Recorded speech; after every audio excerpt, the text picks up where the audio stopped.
The call came just after midnight. Her voice was steady, too steady. Work ran late. Don't wait up. No apology. No warmth. Just a clean dismissal. Then silence. I stared at the phone, feeling the faint hum of the refrigerator. Outside, rain stitched restless lines across the glass.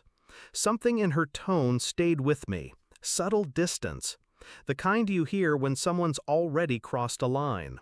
I sat there long after the call ended, replaying it, dissecting pauses, counting the seconds before she hung up. That's when the thought formed. Not suspicion, not fear, a cold certainty. I picked up my keys. Her car was in the driveway when I arrived. Lights still on, curtains half drawn. But it was the shadows that told the truth. Two shapes, slow, close. I didn't storm in, didn't knock. I stepped closer to the glass, saw enough. Her boss, the one she called pushy but harmless.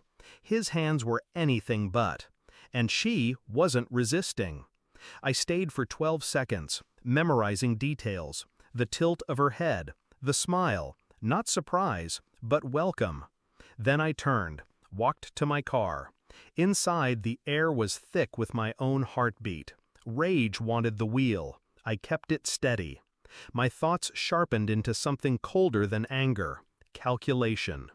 The next day, I was perfect. I asked about her night. She lied smoothly.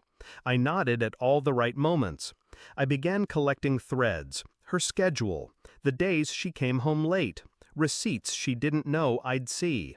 I hacked her cloud backup, found photos she thought were gone, short videos, skin, his voice. Each piece went into a private archive. No confrontation. Confrontation is surrender. It gives them control, room to deny, twist, wound. She wouldn't get that chance. She'd meet the truth on my terms. 2 weeks later, the last piece came, an email from the investigator. The report was clinical. Dates, times, locations.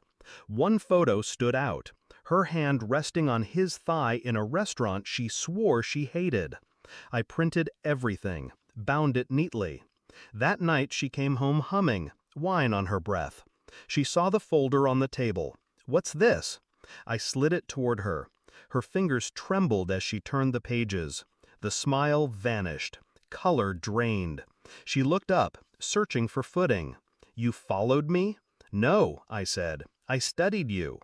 Her lips moved, but nothing came out. Proof leaves no room for lies. I left her there, frozen, and walked outside. The septic truck idled at the curb. Not mine, rented, for one purpose. I backed it to his house, lights off, curtains drawn. A hose through the basement window, pump on. The smell hit first.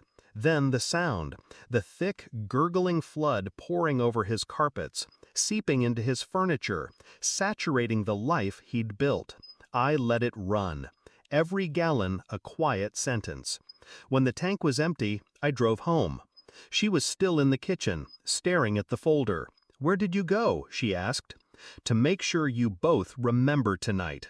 I slept in the guest room. Not because I hurt, pain was already gone. By morning, the news would reach her. His house ruined, stench unlivable. She'd know it was me. So would he. But there'd be nothing to prove. I didn't want her apology, or her reasons. I wanted the silence, the place she'd live in now, knowing I walked into the fire she lit and came out untouched. When I packed my things, she appeared in the doorway, eyes wide, lips shaking. "You can't just leave." I looked at her, not with anger, not with love, just clarity. I already did. I shut the trunk, got in the car, and drove, leaving her in the silence she once left me in. Only mine would last forever.